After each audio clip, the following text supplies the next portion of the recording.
Back now at 9:13, the video right here from Sky 5, the May Avenue Bridge draped over the Northwest Expressway, basically like a curtain. This was all after that truck ran into the bridge in northwest Oklahoma City. The collapse raising some questions, raising some concerns, and to address both of those this morning, we're joined by Eric Winger, who is with the Oklahoma City Public Works. Thanks for being here. Thank you. We have been told that this was called structurally deficient since 2008. First of all, what exactly does structurally deficient mean, and how were people still able to drive over this? It sounds pretty dangerous. So in Oklahoma City, bridges are inspected every other year.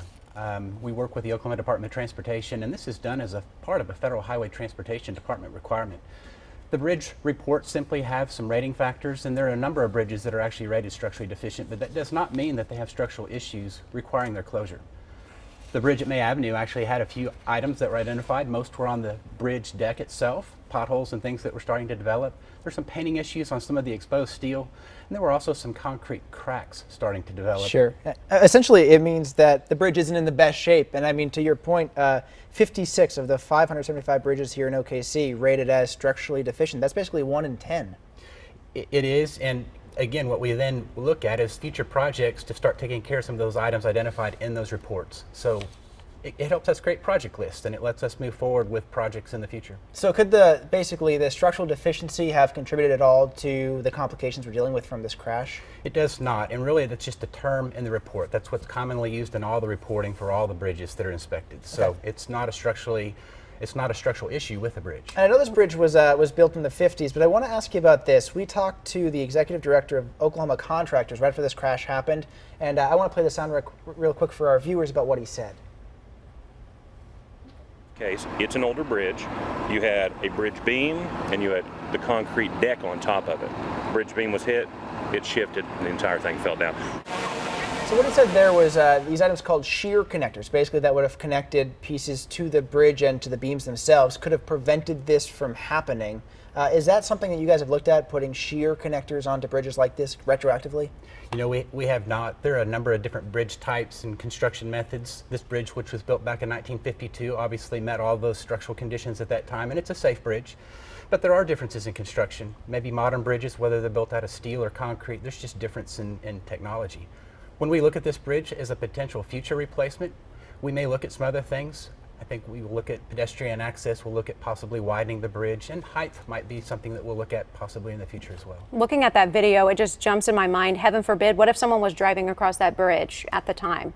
What would have happened? Their car would have just fallen over onto the Northwest Expressway? Absolutely, and I think the takeaway that we have from this is that there were no injuries, and that's probably the number one Was item. it just pure luck? I think it probably was. It's a heavily traveled road. Northwest Very Expressway busy. carries more than 30,000 cars a day. May Avenue carries more than 20,000 cars a day.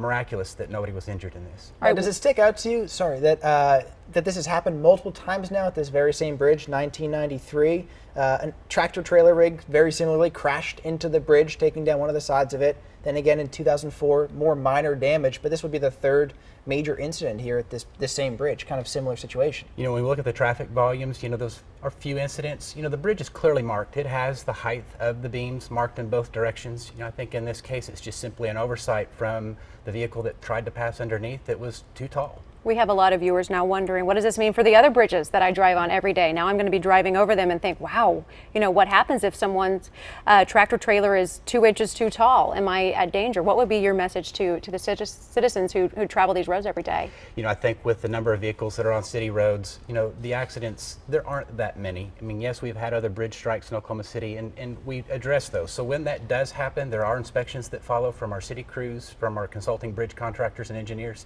We make sure that the bridges are safe before we reopen them. So. You mentioned just how busy Northwest Expressway and May can be, and we just got word that May reopen as soon as this week. What can you tell us about May and the Northwest Expressway, those areas? So Northwest Expressway, obviously, again, with over 30,000 cars a day, it was a priority one for us to open that up as soon as possible. It was open Saturday night about 8 p.m. Our focus now is on May, also carries a lot of vehicles.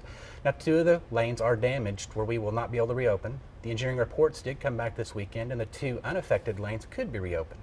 So as city, we're now looking to see, do we do 1 lane in each direction? Do we do 2 lanes in one direction? But we're going to look at a plan hopefully this week to reopen May. Okay, and let's talk, you know, if we can in ballparks about costs here.